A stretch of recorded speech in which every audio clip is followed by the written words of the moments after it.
tozokatisa mai tokota États-Unis. Tokota États-Unis. Kopema tango baza nos États-Unis. Yangoyo biso tokota États-Unis. États-Unis bientôt États-Unis. Moi yangoyo tokota États-Unis. Bientôt États-Unis. Tokota Las Vegas. Oui, pale California. Zela makolo, kopima ki. Zela makolo. Taki, tozokatisa mai sikoyo. Tobeta zela makolo. Tokei. Olumona, tozomona bato bele. Tokei. États-Unis ne makambo. Tobeti États-Unis. Tokatisa mai.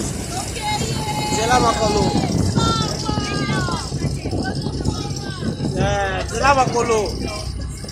Abonnez-vous et n'hésitez pas non plus à liker la vidéo et d'activer la cloche de notification. Voilà, comme ça, c'est parti.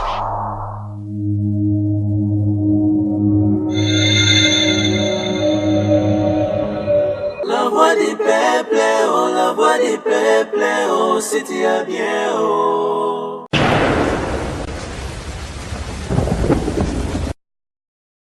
Merci, merci Nabino Nyoso, abonné à la voix du peuple, surtout tous les spectateurs Nyoso. Oyo Bazo Landabiso dans ce net moment. En tout cas, je vous dis bonjour. Mote Nabino partout Bozali, Bovanda très confortablement Nena Lobanda Bafote Nabino. Parce que dans ce net moment chez les voisins, si balala kala, il n'y a rien. Merci beaucoup. Nazana ba invité Nanga na kati auto meka un peu kosolo la likambuya. Il y a Fallon Azar Moko Katina ba oyo nyos ba uti ko bungi sabo mo ina bango mais ya Fallon eza moi muke na doute parce que to uti okuta na famille na bango banani oyo ba utaki mboka ya Brésil ba bandaki destination na bango ezalaki États-Unis d'Amérique pa ya Donald Trump ba kene na mboka wana ba susu ebele ba bungi si bomo ina bango na katina mai et sali participer mawa en tout cas passe na miteba. Mais moi quand on a famille wana to yebi na famille wana bango bazali na doute balobi ya bango ndeko akufite azana bomoi ezana bato bazana kati na Panama o balobi ke basusu bamona ki bango tout epesi moi kokoso en tout cas merci beaucoup to lobela yango na kati ya émission oyo basusu pourquoi pas to lobela pe point na biso ya pasteur Mukuna évêque Mukuna président légal, il y a Église ACK, l'ensemble chrétien de Kinshasa. Et Azalipe président, il y a équipe Renaissance. Avec Mukuna Oyo, Ameke Peko Kenena catholique. Na nenge ya mabe, na nenge ya likolo quoi. A Kenaki na bango Bernardo Gazalaki très en colère. Nenge ya Kenaki na église catholique, pourquoi pas Allo Belande Konabiso Oyo, Azali Mokonzi ya 5 ndeko na biso oyo alobela ki vraiment to meka pe ko lobela yango na kati ya tribunal lelo pourquoi pas remercier Dari Diwanté ça oh azana prise de vue ce grâce à Dari Diwanté ça to koti na kati ya bandako na bino merci beaucoup et sika auto c'est sika ki toko auto zali na boutique exemple à suivre et pas ya Odilon Mapuya motomoko bien vraiment to pesi pe mbote place azali au boutique nae. Ce que nous avons fait, 27 chilises à la Tibongo, il faut qu'on ait une boutique Odilon Mapuya de Rokuta. La collection, on a 27 chilises à la Ti. Merci beaucoup, vraiment, merci. Merci Nabino, Tozana, invité dans la Killer. Bonjour. Ah, bonjour, marche avec Mehdi. Bonjour, Bandegotou Baotalabiso. Et puis, encore une fois là, Nadari Liwanté, ça parce que c'est l'homme visiblement, invisible, capable de manipuler 30 boutons à la seconde près, à permettre à Moukile Talabiso. Et puis, merci encore une fois là. Notre président, c'est comme ça que je l'appelle, en tout cas Vincent Tulouise.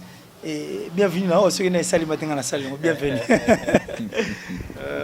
Voilà. Vincent Tulouise, bon. Ouais, marche avec Mbedi 10 à match, merci pour l'opportunité de sur ce supporter au Panzanteke. Et puis merci Nangana Odilon Mapuya, lobby, exemple à suivre. Donc on est à Zola Tsebiso, tellement kitoko. Donc ce sont pour cela, tu as plus gens bien beaux. En tout cas, vous en avez Kin, adresse César Amora venu par l'animaux 24 dans Kassavo. Voilà. Merci beaucoup. Pourquoi pas saluer Glody, assistance Nae. En tout cas, et ça la Glody Nani. Glody. Yakina. Glody Yakina. Yakina. Comment pas si bon on a dit Akina. Akina. Merci beaucoup. Quand on parle du loup. En tout cas. Merci beaucoup. Fessa Julius. Tout le bel qu'on a vu sur Fallon. Oyo liwana ye pesi mois passe. Et pesi mois maloba en tout cas famille en a doute. Pour ba sous balobi ba mona ginde qu'on a bango na Panama. En tout cas na éviter Fessa Julius lo adboso na kotuna na ngwana doute c'est côté na famille. Sur Fallon. Ouais, marche avec Mbedi, tu vas couper belé. Nous vous présenter d'abord ma condoléances à mission à la famille, sur eux tout, perdre Bandewona Bango, parce que c'est pas pour une première, autour de l'histoire et Salama. J'étais au Salama dernièrement avec tout le monde qui parmi va rescapé. Il y a eu notre artiste Joël, Pembe, et puis Camerounais ou Ghanéen, ils ont sauvé. Et je pense que et banzela wana eza banzela moko ba risque makasi vraiment makasi ba bandona biso ba kena nango mais on se dit des fois les condamner ou ne pas les condamner c'est un peu difficile parce que biso no surtout beta masola ba politique nous tous nous savons comment les bateaux bazo vivre na Congo mais d'un côté c'est trop risqué. Mais que tout le monde a des vidéos, on est bateau que nous moi pendant que nous on a sa maille pendant que je pense que nous avons distribué ba image en bateau moi na maille neni bateau ba okeni mais vraiment na bateau ba kufa na maille ne bateau te palikola maille donc ça fait mal c'est vraiment très choquant au moment la image à bongo mais je me dis bateau bazo risque wana je me dis bon pas si à Congo pas si à place pas Congo mais en Afrique tout ce batté bateau ngo nima azuma pena que bateau kufa mais oui quand c'était au Brésil c'est-à-dire destination des États-Unis ce que pas comme États-Unis on a banzela ils ont des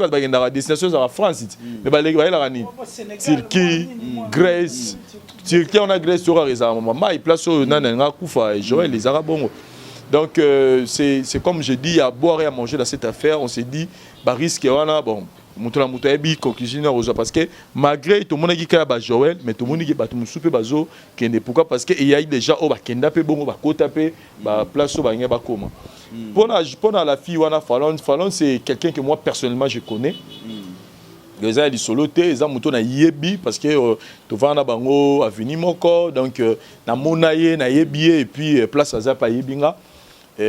Bon, pour la des arrêts, pour faire dans le quartier, du coup, mon imouta, bah là, je ne suis pas là pour la vie.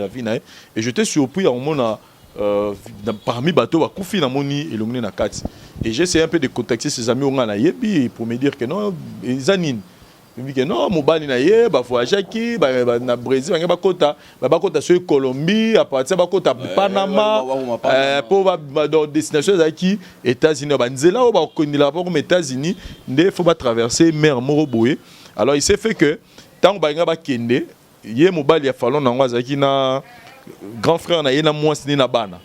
Alors là bah donc kota sko na moi bilo ba kende la wana place ekukagité. Alors ye fala tika la fala zela bah ngo ba kende so bakei barozonga et puis permettre que y ait pas quota à kenena famille na. Alors c'est fait que là bakei zela batu barozonga te parce que bateau bloko musu ekenda kitango yende na sango non bateau yo ba so ba pirogue so ba nini oye ekmemaki bango et bango tout bazindi donc so bazindi déjà on s'est dit que bakufi.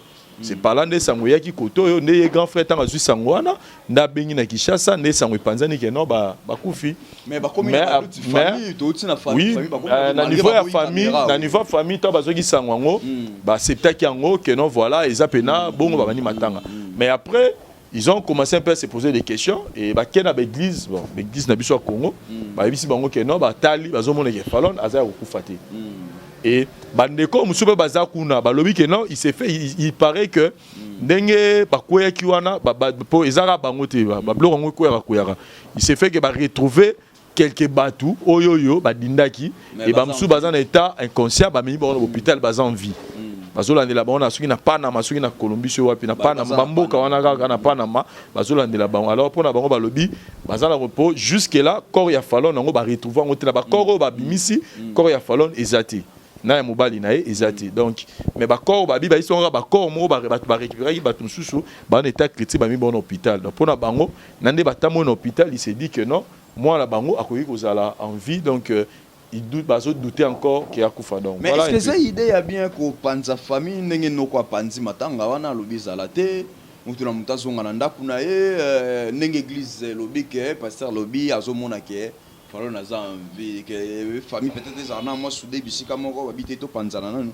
et loko eza to considérer kaka aza na bomo ngala kutana na eloko moko ya foi ou bien ngala kutana na eloko moko ya bongo na habiter soki a peut-être pas dans la potata nga ve moto za na ve pichu to kanga on lupango yepe eloko bongo ya que non à nos angola sango ya pena que non ba zangi na palais nda kwiziki ba mbila ba tsuki nda kwizika bango tu ba na kati ba dayaki sango pena ya ki hadaye en tout cas tout sala matanga to faza pena balibanda to faza pena balibanda que non adaye corps tellement nda kwiziki ba corps eziki ba retrouver corps ba identifier corps exact mais adaye to vanda pena boye matanga pe ba ya pe ba sango ba sa pe ba messe ba sa rawana to panzala pe to bika que les mbuta kufa après quelque temps les mbuta ngini fifa si le pas en vie donc cela veut dire que ça peut être aussi possible donc ba reperdre foité voilà.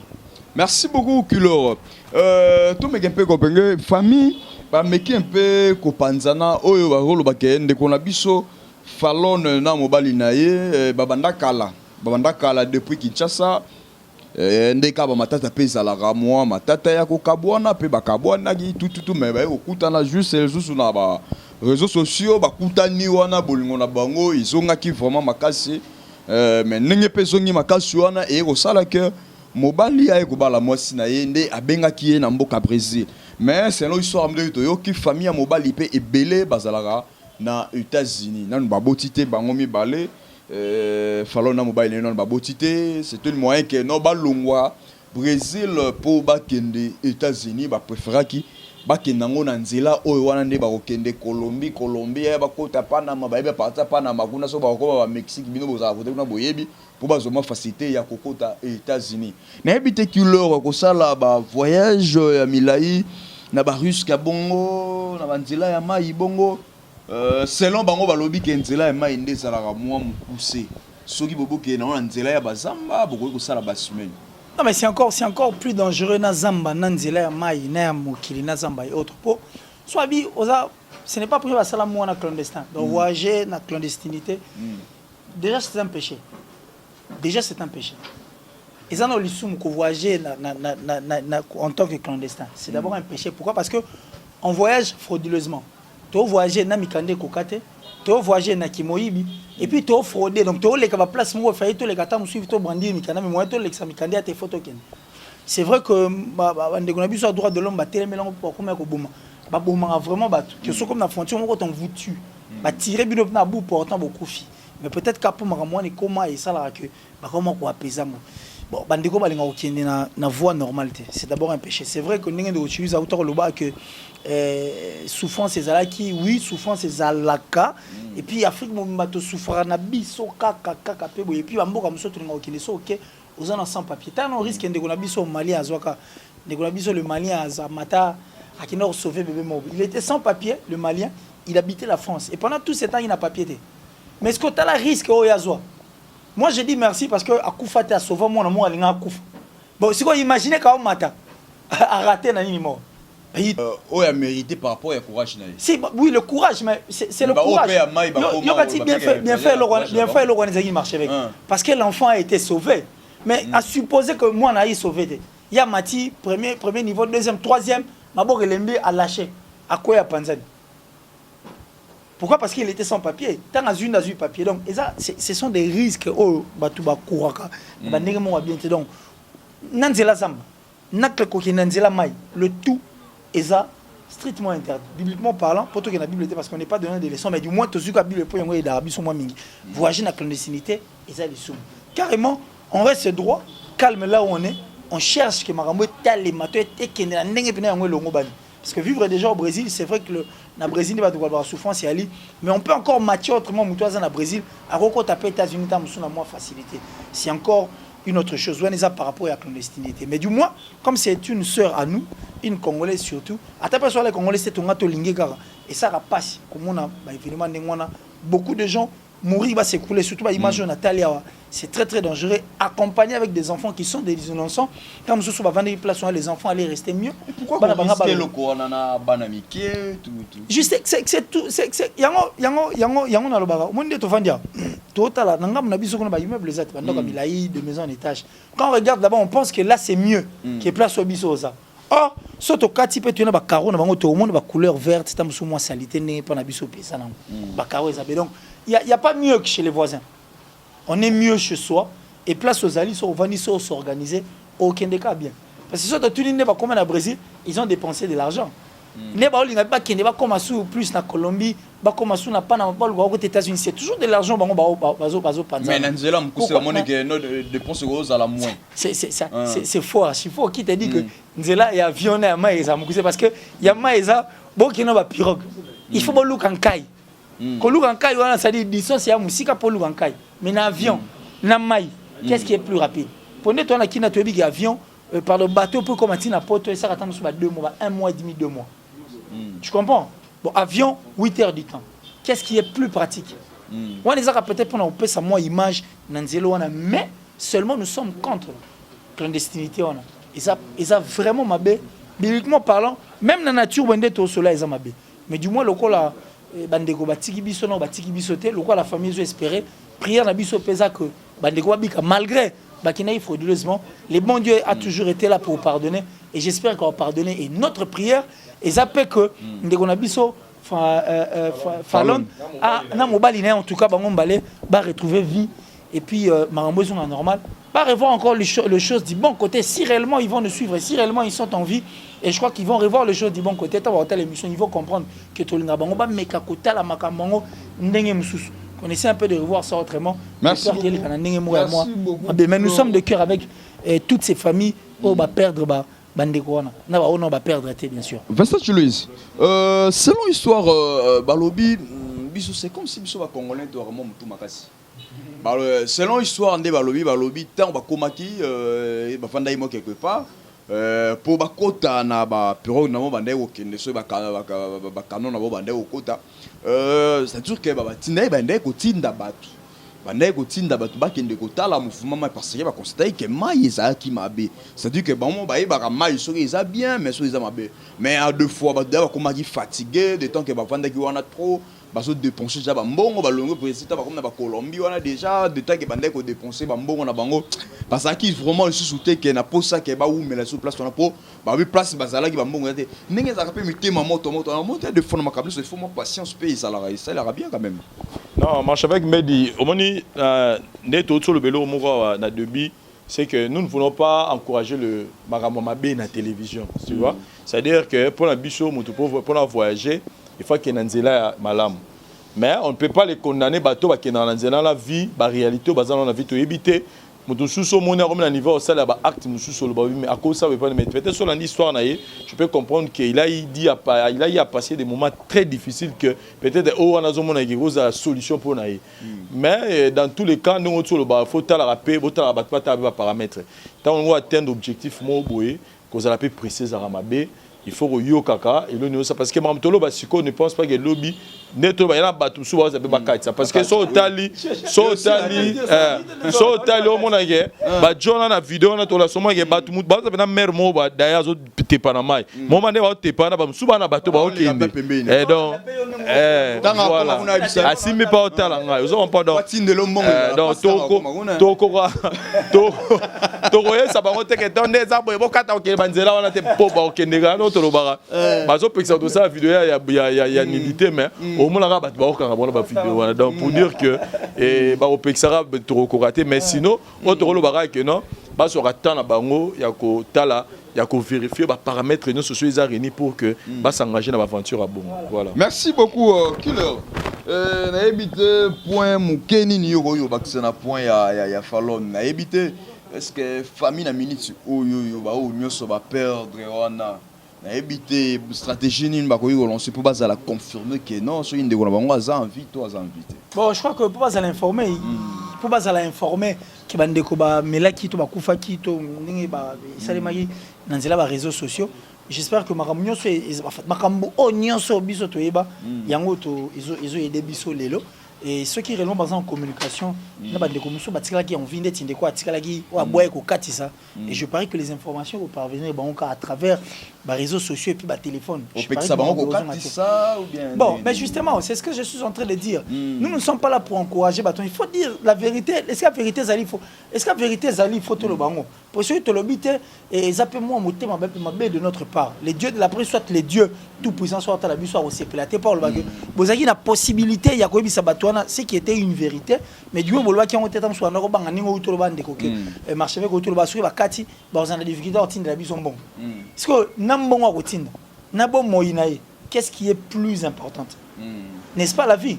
Alors, tu le dis que nous ne sommes pas là pour encourager les gens à ça frauduleusement, pour ça la clandestinité, et ça les sous mon les besoins d'amis. Et puis, ça va risque manquant, en tout cas, risque manquant permanent. Sur 100%, aux attaques, nous avons 40% au 4, ça met le 60 autres, et c'est à recouvrir.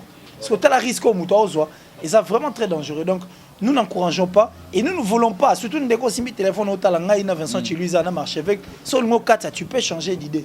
Je crois que bien.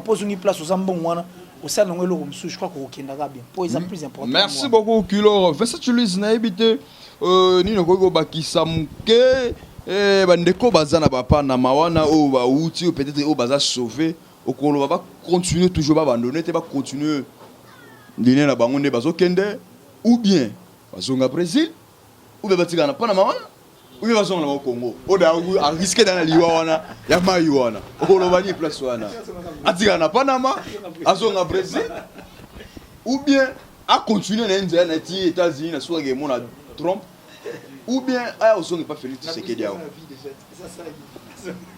Oui, na Assemblée nationale à Ranel. Qui sont pour? Qui sont contre? Qui s'abstiennent? Réponse à voilà. Merci beaucoup, merci beaucoup. Merci beaucoup, Nalingara. Nalingara, binomi va téléspectateur na biso surtout au Bolanda biso. Na lo baron clair que tribunal tout ça là ngona bino. Sur bino ce ko bopesa makanis. Comme itangu na bino.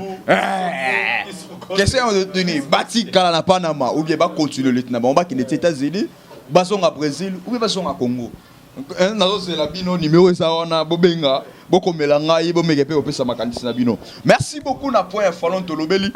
Tolobeli la point ya passe avec Mukuna na église catholique.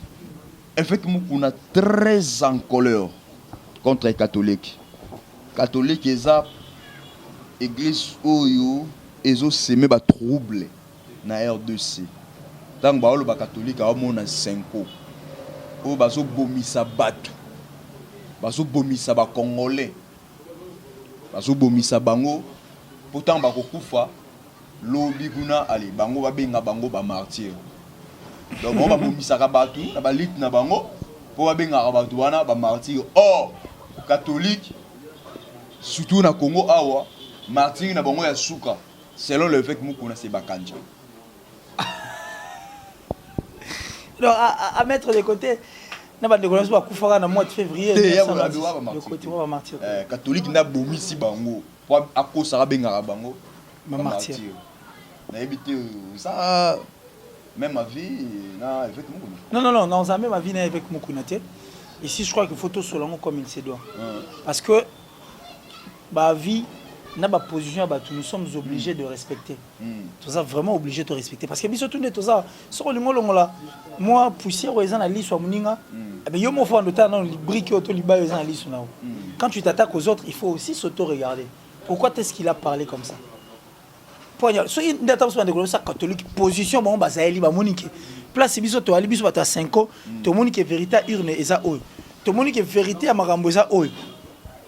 Yépe mpandini amona que vérité makambo eza oyo position na biso eza oyo ya ba respecter pourquoi ne pas aussi respecter il y a ba catholique oui, pourquoi seulement il faut les attaquer, pourquoi seulement il faut parler la sorte. Lui c'est un homme de Dieu, un homme de Dieu ne se met jamais en colère, et puis un serviteur de Dieu ne peut jamais utiliser ma propos mora makasi pour ne pas si réellement voilà ce n'est pas intéressant. Aujourd'hui manezo pour na pasteur Mukuna.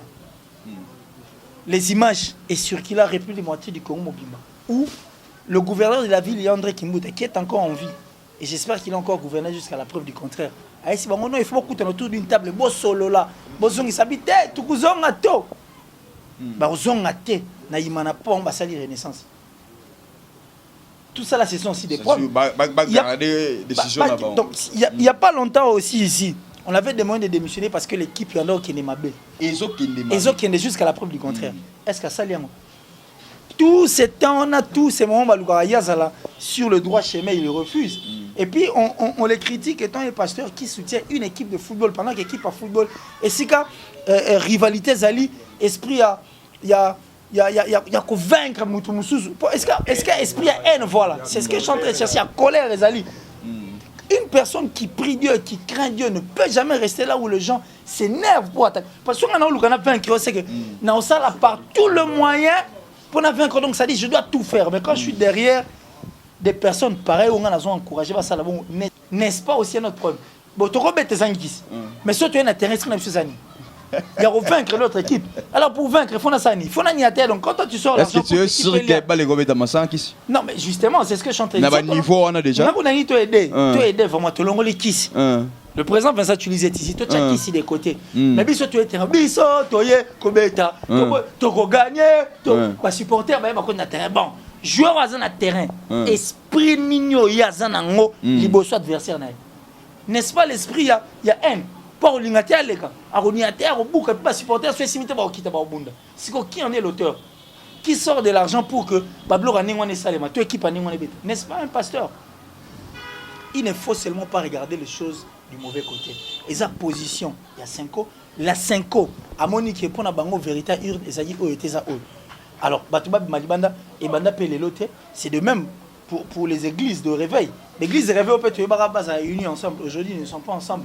Non, tout le monde a pété place. Même pas une fois, un geste, il y a bon cœur. Il y a un monde qui est condamné, pourcentage et c'est pourquoi on attend que locaux et Kitty, tous les autres messages ce n'est pas bien. Moi j'ai toujours été contre ces personnes qui ont propos injurieux, des propos il y a ma baie, il y a haine pour susciter pendant qu'ils s'appellent des hommes de Dieu. Là où il y a les hommes de Dieu, il faut qu'il y ait une paix. Là où il y a des hommes de Dieu, il faut marambo etambola aliment ndengbalwa. Est-ce que batonza mbali il faut bolingo ezala bolingo il faut pronaka. Pourquoi c'est moi il faut utiliser les médias pour attaquer le catholique? Pourquoi? Est-ce qu'il y a-t-il pas un autre moyen au monde en face pour leur dire que le roi bino tout boza homme de Dieu, OK mon bango soit bo sengi ndengezala moi t'es trop vite comment? Mais ça c'est comme il a TV qui est trop vite, est-ce qu'on place Suki? Et quoi il en a? Pour moi maman le ba ezanga na poto mo quoi na tribunal. Yo loba président la biso tu lui za loba. Bande comme musu pour ba otala bakoloba. Et bande comme musu parce que biso tout rose à la vie mon côté ça c'est vrai. 6 millions de personnes, 6 milliards de personnes à Mokilo, 6 milliards d'empreintes donc ça dit empreinte à Okesana. Même pas celui qui est sous bâti empreinte bazar Okesana. Donc pourquoi voulez-vous batutu bazarana lignée au Yozanam? Non. Merci beaucoup Killer. Fais ça Julius. Église catholique ils ont fait ça. Gouvernement ils ont fait ça église catholique mutu makasi. Ceux qui le au 5 ans et comme ko sala makambo boye pour na gouvernement te fait ça qui est mutu makasi. Ngana ko senga na gouvernement il faut eboma 5 ans. Et en plus etika ko pesa ba pouvoir mingi na catholique parce que toi na pays moko za laïque. Il faut boyer barayango que gouvernement y appelle le Kenya Congo oyo ezana ba grand pasteur o ba zawana ba ko assumer ba responsabilité ya minene ya mboka. Pourquoi kaka catholique maloba évêque pasteur mukuna okolobani na marche avec une belle tout en mboka un pays démocratique, chacun est libre et a repensé bah il a repensé, il a repensé sa opinion naé. Mais moi j'aimerais seulement éclairer les gens sur l'aspect belé au bazo ignoré. Lelo. Bazo condamné ga gouvernement na biso oyo et aussi ko tika pouvoir que ils sont à la base il y a souffrance au peuple congolais. Mais moi je dirais que les années ba okanisate. Aujourd'hui, s'il y a des gens oyo bazo contribuer à la destruction, je dis bien la destruction à Congo, ce sont nos pasteurs d'aujourd'hui. Ce sont nos, je pèse bien mes mots, ce sont nos pasteurs d'aujourd'hui. Ce sont ces gens qui sont en train de détruire aujourd'hui ces pays. Je n'ai pas dit que dans ces pays, nous n'avons pas de bons pasteurs. Je ne vais pas dire ça. Dans ces pays, nous avons de bons pasteurs. Nous avons des vrais prophètes. Nous avons de vrais apôtres. Nous avons des gens qui servent Dieu dans le vrai. Mais moi, je te dis que là où d'ailleurs on dit toujours là où il y a les vrais, il y a toujours quoi? Il y a les faux. Et dans ces pays, moi je te dis que le pasteur font partie des gens qui sont en train de détruire ces pays. Comment?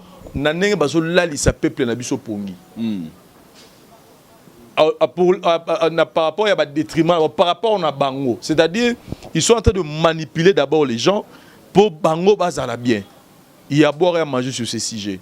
Mais moi, je vais poser la question à nos pasteurs. Moi, je ne m'adresse pas au pasteur Moukouna, mais je m'adresse aux pasteurs du Congo. Depuis Congo et Zala Congo, depuis l'indépendance du Congo, ti lelo. Tangelangai église bino église ba pasteur bo sali nini pona Congo ezala Congo ya Congo. Il y a bien. Qu'est-ce que ils ont apporté comme pierre dans ces pays?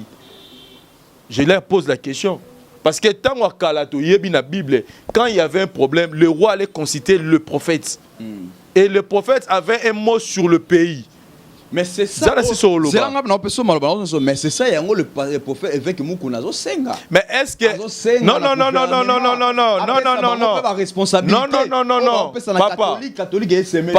Papa.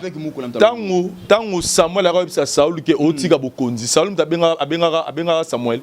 Pour yebse que non des abo otika bokonzi calamité mutozwa mukonzi mutu mususu okiruka. Tant Saül, Samuel a réussi à Saül, les arrêtés que Saül t'a bien caillé. C'est-à-dire que quand tu es avec Dieu, papa, au que n'est pas chose impossible, ok, parce que au hasard Simano, au hasard tellement ma casse collée, qui peut résister contre Dieu, Azmutazati. Donc pour te dire que pour l'anga, moi je félicite l'Église catholique parce que eux au moins ils ont pris cette audace au kota maramamboka, parce que bango bakota mamboka kaka na profit to mona ye lo basara na martira suka ngoni ne sara ba yabo mbula makase beta mais lelo moi na ngalo ba ki ba dema pour le to mona président Félix Tshisekedi avant na pouvoir wana l'église catholique a beaucoup contribué. Tout ça, tout a commencé quand l'église catholique était les Magidon. Il faut pression en place, il y a une place lelo. Donc moi je dirais seulement na ba passer na bicho. Au lieu de venir endormir le peuple congolais par vos intérêts, cette fois-ci, vous aidez nos peuples congolais à comprendre ma camo. Donc, est-ce qu'on est à quaturer, attention à Félix Antoine. Et puis, non pas seulement quaturer, président Félix, mais pour un homme de Dieu, il faut être toujours au milieu du village. Vous comprenez? Toi, tu ne peux pas passer à la télé pour église moroboye au détriment na yo. Non. Vous comprenez? Parce que bateau bino bozo télémé le biso tozo mona ke tango bango ba pression ne makambe comme na niveau haut. Donc moi je dis que moi je ne soutiens pas à 100% l'église catholique. Je ne soutiens pas aussi à 100%, je suis pas contre les églises de réveil à 100%, mais ce que je dis c'est que moment tozo nango eza ba discours mboka na biso, to na posa ba discours wana souté. Que l'église catholique m'a bé bisonné malam. Non parce que l'église catholique la suite au prochain numéro et soumis biso. Quelques dédicaces me fait ça tu le souhaites dans clôture na yo. Merci na bino nyoso ndebo to sangani lelo poto partager idée et puis merci na mon ami de Dubaï Jigal et puis Herman Ngumba. Pourquoi pas président Kadi Mamou Kendi na Dubaï wana et puis na bande retour au bazana poso ngene Dubaï tozo pesa ba visa et puis tozo aider ba tout pour na tourisme puis pour na sala bacha na niveau wana ya Dubaï wana merci na bande retour mais message na ngezara to sala to sanga na Congo le lezero sanga les ba message ba haine na ba colère envers ba tout donc église catholique bravo parce que vous au moins vous continuez à mamboka pour que mboka ke liboso alors que les autres bazo à faire endormir ba l'église na bango to chasser esprit pauvreté alors que ba va vivre maman ba peuple de Dieu va l'église na bango bazo continuer à souffrir. Merci cache la vérité pour leurs intérêts. Voilà. Leur dernier message puis quelques dédicaces. Ben, le tout dernier message, je crois que le plus important, c'est de prêcher la bonne nouvelle. L'église doit rester dans l'église. C'est-à-dire tout ce qui est l'église dans l'église. Prêcher la repentance. Arrêtez de prêcher prospérité, ton apôtre Salangoté, il faut pas se répandre. Il y aura une autre vie après cette vie. Arrêtez de tournoyer la place à Makambo et Zanga Mutuna Makolo. Mamateo va ter besoin de ça sur qui na poto ba hotel. Ngote na poto hotel. Au voyage. Hôtel non n'est pas voyage. On a pas hôtel. Na pot hôtel parle. Au bal. C'est une prédication purement africaine, made in Congo, et puis Afrique Noire doit arrêter de nous endormir, voir sorcellerie. Si on a sorcellerie, on bloque pas. Tel que ça maintenant, mon embouteillage. Imaginez. C'est pas possible. Masque de vieillesse, moi pas les athées. Même si on reçoit facilement place on a. Est-ce que moi on connaît à la radio? Non, mon apoto. Non, mon apoto liboso. On peut s'agner. Non, mon embouteillage. Embouteillage, en tout cas, on est fatigué de tout ça. On est dans la merde, on n'a pas besoin de ça. Merci beaucoup. Quelques dédicaces. Merci en tout cas à toi, Marchevêque Mbedipo. On a zongi sous qui n'a tu sous poste en toi. Présent, quoi, t'attends moi 5-6 émissions, vraiment. Ça l'a bien. En tout cas, ça l'a vraiment bien. Je dis merci à Tati Bouchiri, le ministre de la Défense, Nakatia Hollande. Tati Bouchiri, le mignon garçon. Hollande, on les a déjà tombés, quoi. J'ai très confiance. Et puis, à Otis Massa, double parking, le cœur de Sino Tanting, Nakati, Afrique du Sud, on est à toute la famille, en tout cas, Massa. N'a de retour, Balinra Killer, il est donc, ça dit, Maramba Siga, Batwa Siga. Et puis, donc, objectif, donc, focus, il y a un liboso, quoi. Qui est indépendant liboso cette fois-ci. On ne va pas lâcher cette affaire, mais arrêtez de nous endormir, surtout quand on dormit, on va biso, bazin avec l'église. Merci encore une fois à toi. Marche avec un bon boulot. Merci beaucoup. Merci beaucoup, Kulor. Merci na Toulouse. Merci vraiment. Pourquoi pas remercier Daryl Diwantessa. Hein? Diwantessa. Moi, on a mis ça déjà. Ils n'ont pas ce bandele. Diwantessa. C'est une tossologie. Diwantessa. Merci Nayo. Merci Nayo. Même chose à Daryl Diwantessa. Merci beaucoup. Pourquoi pas remercier toute la grande équipe. Il y a la voix des peuples. En tout cas, on a pu se monter partout. Pourquoi pas remercier encore Dylan Mampouya. Merci Naye. Merci à tout le monde. Henri Matouchi, Margaza Telelo, Topesi Mbote. Place Hazard. Vraiment, nous sommes arrivés à la fin. Glodis Naborakio, Naborakote, c'est là. Mais Naborakio déjà. Merci beaucoup, vraiment. Nous sommes vraiment arrivés à la fin de cette émission. Pourquoi pas remercier Riziboula, le ténat du titre, le premier de l'école ennemi de la galère, monsieur le responsable. Papa Nabrancitol, Napeniel Boula, Napeshiombo, Place aux Ali, sans oublier. Tamkar le fils, l'homme le plus puissant de la planète Terre, Napeshiombo, Place aux Ali. Pourquoi pas penser à JP Bati, qui est le dieu des lions, Napeshiombo, sans oublier, Napeshiombo, bonne guérison. Na Hélène Posé, Kabasele, Silence d'Or, Mouloubaya. Ciao, à la prochaine. Bye, merci.